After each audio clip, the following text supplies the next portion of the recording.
बिस्मिल्लाहिर्रहमानिर्रहीम। Dear student, आज हम डिस्कस करेंगे साल्ट्स।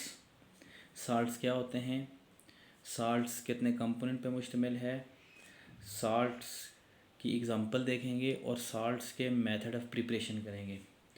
साल्ट्स जो होते हैं they are neutralize product of acid and base, यानी न्यूट्रलाइज प्रोडक्ट ऑफ एसिड और बेस हैं। साल्ट जिस प्रोसेस के ज़रिए बनते हैं दैट प्रोसेस कॉल्ड न्यूट्रलाइजेशन।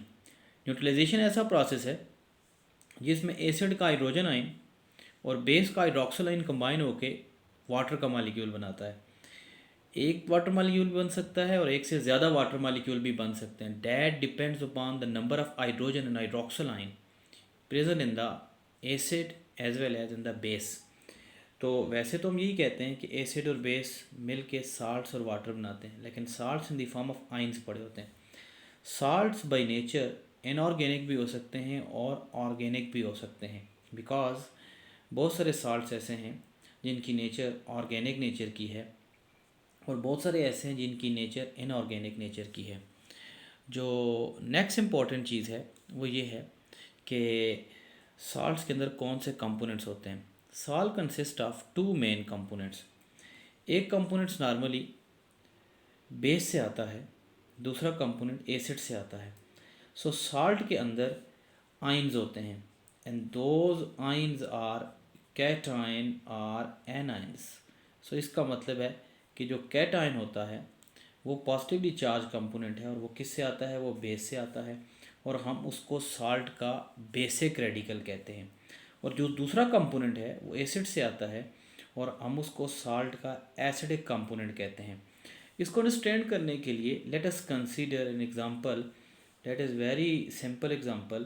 और हम जो एग्जांपल ले रहे हैं that example is of table salt और सोडियम क्लोराइड। ये जो सोडियम क्लोराइड है इसका फॉर्मूला होता है NaCl। अब इसमें जो Na है ये पॉजिटिवली चार्ज आयन है और इसको हम बेसिक रेडिकल कहेंगे, जबकि जो NaCl है वो नेगेटिवली चार्ज आयन है और हम इसको एसिडिक रेडिकल कहेंगे। इसका मतलब है अगर हम कंसीडर करें किसी एसिड और बेस को, लेट्स सपोज हम HCl को कंसीडर करें और उसके बाद NaOH ले लें, तो ये जब दोनों कंबाइन होते हैं तो कंबाइन होने के बाद Na और Cl जब मिलते हैं तो आपके सामने है कि ये जो Na है ये आया है बेस से, इसी वजह से Na को हमने बेसिक रेडिकल कहा है, और ये जो Cl है ये आया है एसिड से और हमने इसको एसिडिक रेडिकल कहा है। अब let us consider few examples of acidic as well as basic radical. तो चंद एग्जांपल्स अगर हम कंसीडर करें तो उसमें आप देखें एसिडिक रेडिकल में ज़्यादातर मेटल्स आयन होते हैं या पॉजिटिवली चार्ज आयन होते हैं, जैसे कि sodium ion, potassium ion, calcium ion, aluminium ion, iron ion. Similarly हम इसके अंदर ग्रुप ऑफ आयन्स भी लिख सकते हैं positively charge ion like ammonium ion, phosphonium ion. Similarly acidic radical को देखें तो ज़्यादातर ये नॉन मेटल्स आयन हैं, chloride ion, bromide ion, carbonate, sulphonate, phosphate etcetera. These are the ions which are acidic radical. इसमें जो इम्पोर्टेंट चीज़ है वो ये है कि अगर आप गौर करें तो जितने भी बेसिक रेडिकल्स होते हैं all these basic radical are actually leaves acidic, या लीवेस एसिड भी इनको कहते हैं, लुएस एसिड भी पढ़ते हैं, जबकि जो एसिडिक रेडिकल हैं इनको लेवेस बेसिस भी कहते हैं। ये जो मेटल वाले हैं इनके ऊपर जो चार्ज है वो इक्वल होता है नंबर ऑफ़ इलेक्ट्रॉन गेन और लास्ट, जबकि जो एन आयन है एन आयन के ऊपर जो चार्ज है वो नंबर ऑफ़ इलेक्ट्रॉन गेन के बराबर होता है, यानी कैटायन में लॉस के बराबर होता है और एन आयन में गेन के बराबर होता है। तो इसका मतलब है कि अगर सोडियम कंबाइन हो क्लोरीन के साथ तो साल्ट होगा, सोडियम कंबाइन हो ब्रोमीन के साथ तो साल्ट होगा, सोडियम आयन कंबाइन हो कार्बोनेट के साथ तो साल्ट होगा, सोडियम आयन कंबाइन हो सल्फेट के साथ तो साल्ट होगा, सोडियम आयन कंबाइन हो फास्फेट के साथ तो सब भी साल्ट होगा। यानी कि किसी रेशियो में भी या किसी भी कैटेगरी में साल्ट बन सकते हैं। अब जो नेक्स्ट हम डिस्कस करने जा रहे हैं that is preparation of salts. अगर हम सॉल्युबिलिटी के लिहाज से देखें यानी वाटर सॉल्युबिलिटी के लिहाज से, तो salts are mainly categorize into two types. First of all are soluble salt and the other ones are insoluble salts. Soluble salts वो होते हैं जो कि प्रेसिपिटेट नहीं बनाते और इनसॉल्युबल साल्ट्स वो होते हैं जो कि प्रेसिपिटेट बनाते हैं।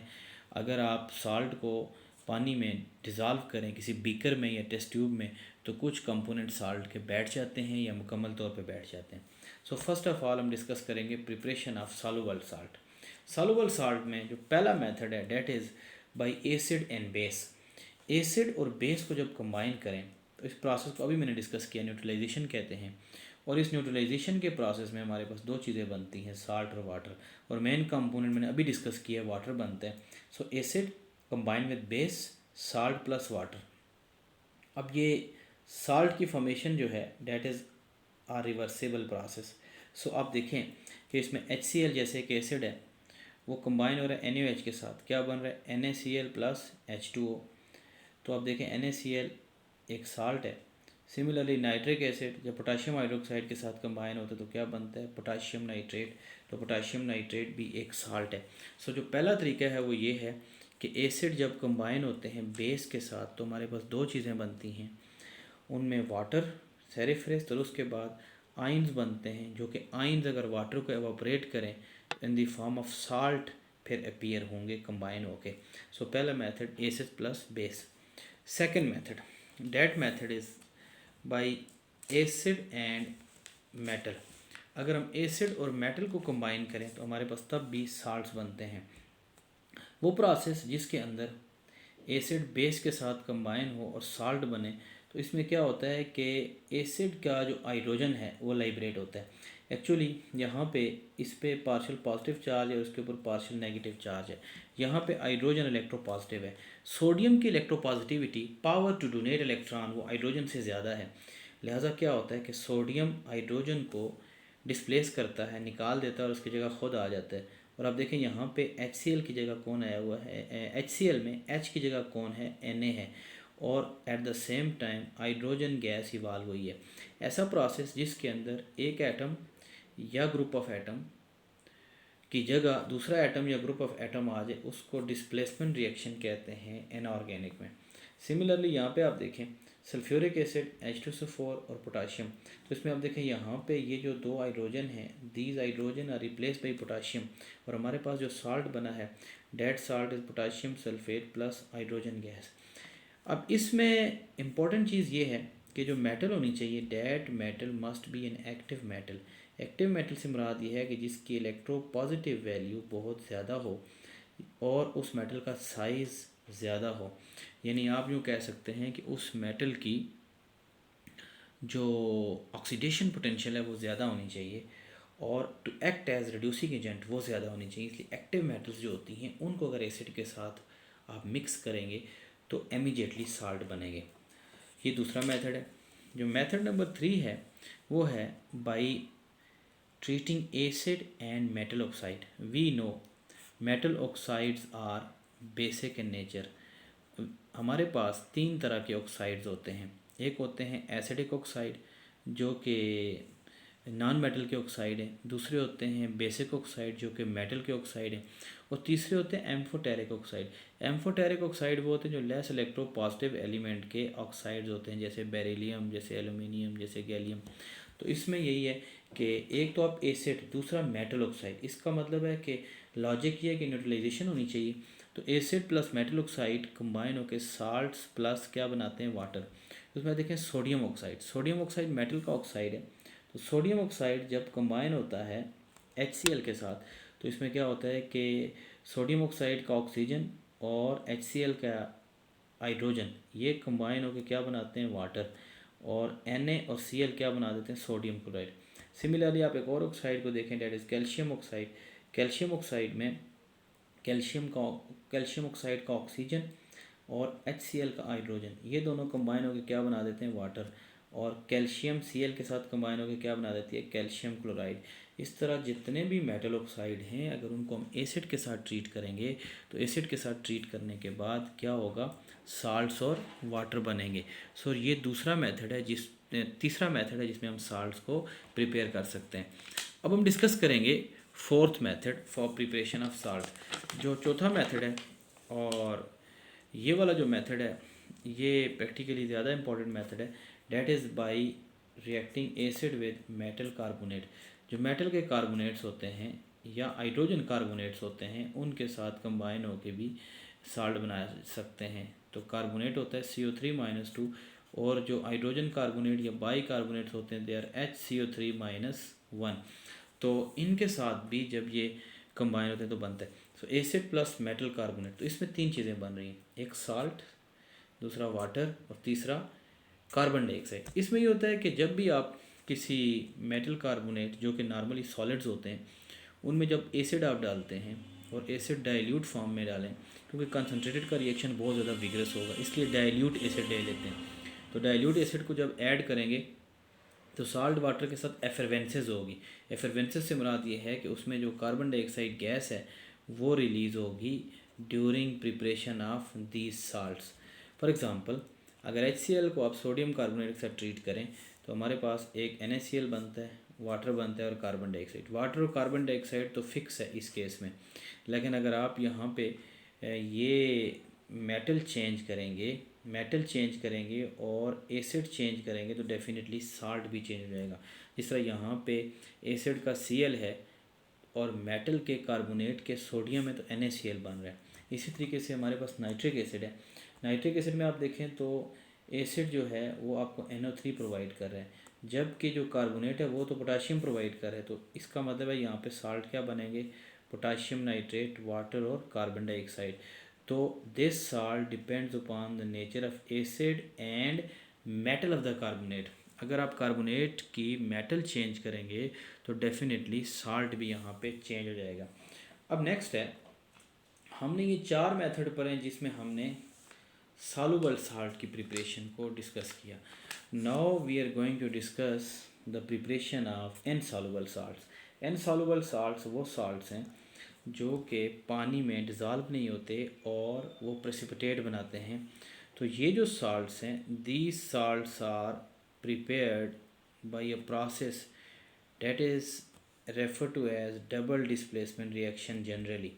और भी तरीके हैं, लेकिन डबल डिस्प्लेसमेंट एक प्रोसेस है जिसके अंदर 2 सॉल्युबल साल्ट्स अगर कंबाइन हों तो उनका जो प्रोडक्ट बनता है एक सॉल्युबल साल्ट होता है और दूसरा इनसॉल्युबल साल्ट होता है।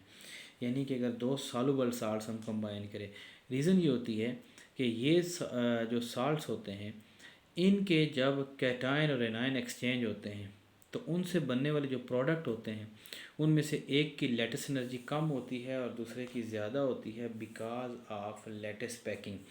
तो for example AgNO3 soluble salt है और NaCl भी सॉल्युबल साल्ट है। जब इनको कंबाइन करते हैं तो डबल डिस्प्लेसमेंट रिएक्शन होता है। जो Na है वो NO3 के साथ कंबाइन होता है और वो जो Ag है वो किसके साथ कंबाइन होता है, Cl के साथ कंबाइन होता है। ये कंबाइन होने के बाद क्या बनता है, एक बनता है हमारे पास AgCl। अभी जो AgCl है, AgCl इनसॉल्युबल है, इन दी फॉर्म ऑफ सॉलिड ये प्रेसिपिटेट हो जाते हैं।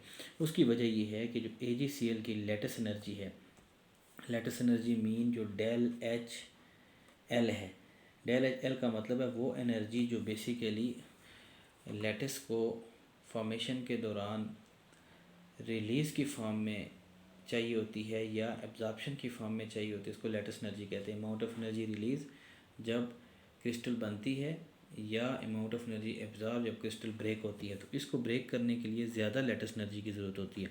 जबकि ये जो NaNO3 है इसमें नाइट्रेट का साइज़ और सोडियम का साइज़ कंपेरेबल नहीं है, लिहाजा सोडियम की इतनी पोलराइजेबिलिटी नहीं है कि वो इसको चेंज कर सके, इसलिए ये सॉल्युबल होता है।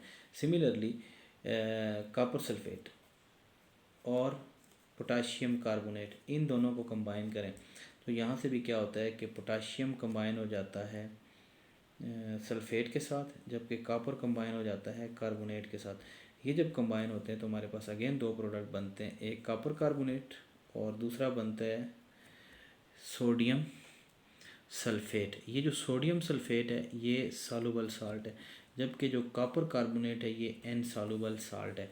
तो इसका मतलब है कि अगर हम 2 सॉल्युबल साल्ट्स या जितने भी सॉल्युबल साल्ट्स होते हैं उनको प्रिपेयर करें तो हमारे पास ये साल्ट्स बन सकते हैं।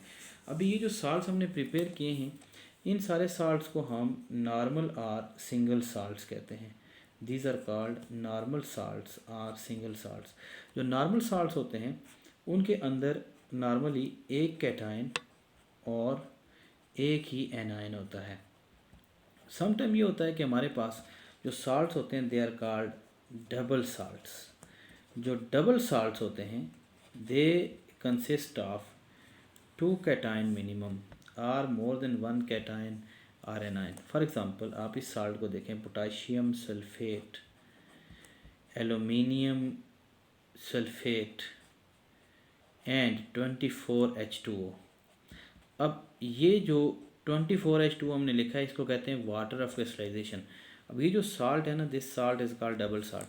अब इस साल्ट के अंदर अगर आप गौर करें तो इसमें एक पोटाशियम आयन है, उसके बाद आप देखें एलुमिनियम आयन है, और उसके बाद क्या है, सल्फेट आयन है SO4-3। यानी कहने का मकसद ये है कि इसमें 2 कैटाइन हैं और 1 एनाइन है, यानी इसमें सिंगल कैटाइन नहीं है। तो ऐसे साल्ट्स को डबल साल्ट्स कहते हैं। आप देखें पोटाशियम सल्फेट एक साल्ट है, उसके बाद आप देखें एलुमिनियम सल्फेट दूसरा साल्ट है, और इनमें वाटर ऑफ क्रिस्टलाइजेशन है जिसकी वजह से ये जुड़े हुए हैं। इसको नॉर्मली पोटाश एलम भी कहते हैं, जिसको हम क्या कहते हैं, फटकड़ी कहते हैं।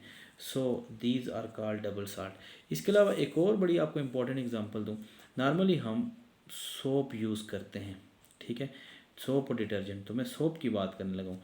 सोप्स जो होते हैं दे आर एक्चुअली, इनका जो जनरल फार्मूला है, जो मेन चीज़ होती है, डेट इज़ RC+ONA। इसमें या पोटाशियम या कोई मेटल। तो अब अगर आप देखें तो सोप के अंदर भी 2 कंपोनेंट हैं, एक RC+O कंपोनेंट है और दूसरा इसके अंदर जो कंपोनेंट है डेट इज़ मेटेलिक कंपोनेंट। तो सोप जो होते हैं normally they are form when fats combine with alkali. जब फैट्स अल्कली के साथ कंबाइन होते हैं तो वी नॉर्मली गेट सोप। अब ये जो फैट्स होती हैं, ये फैट्स होती हैं अगर ये सेचूरेटेड हों, यानी कि ये सॉलिड फॉर्म में हों, तो हमारे पास जो सोप बनता है वो कपड़ों वाला सोप बनता है। और अगर ये लिक्विड फॉर्म में हो, तो लिक्विड फॉर्म में यानी ऑयल को मिक्स करें तो हमारे पास जो होता है वो टॉयलेट सोप बनता है। तो ये जो सोप होता है ये भी कैटाइन और एनाइन होता है, इसलिए इसको क्या कहते हैं, साल्ट्स कहते हैं। सो ये जो साल्ट है, ये जो soap in the form of salt है, ये एडिबल नहीं है। उसकी वजह ये है कि हमारी जो बॉडी होती है उसको एक ख़ास किस्म के आयन की ज़रूरत होती है, हर आयन को हम यूज़ नहीं कर सकते।